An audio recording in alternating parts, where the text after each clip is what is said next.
Longkmie TV.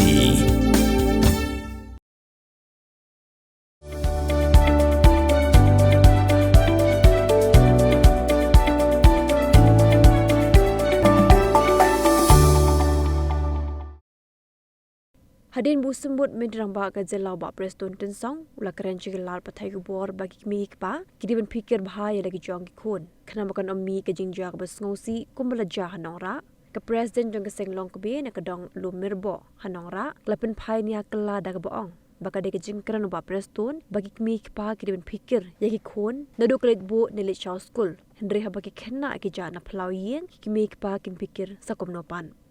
Halor ka jingkran ubah preston ba om day ban keno ya ka sorkar kini ka Longkmie ka loong bagi klem keno ya ka sorkar dari pat ba ki kwa ba ka sorkar kantre pat kanwa ki rio trangsnam ki bale ya gini ki kampen trim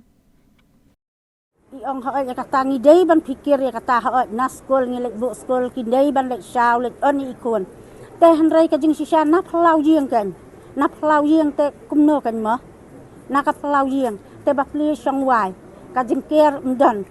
te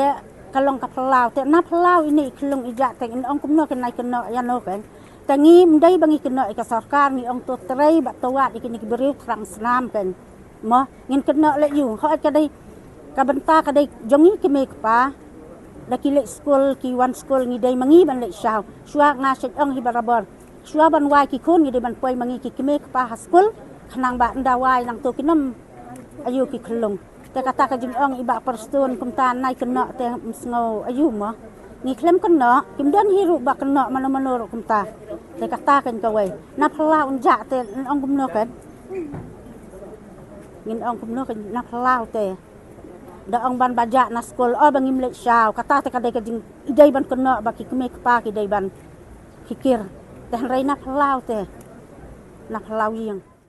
Pin riu spa ya các tiên là dòng pin đâm cam ya ka bakan kiêu các tiên khasi các tiên là dòng ai kan roi kan pa balai phi ong gate habangi don la ka jong ka kan tiên khasi kardop lani phalor beli lani khang ya ka tu ka phalor ni ju ya ong Saka weipan, kakten kasi kam juong banya kiw yaw up, hinrengi kiw yaw tip. Tudayakan mau kendit ho. Lapan mi da kapati CTV, nakabenta ka jing mentoy upat ba.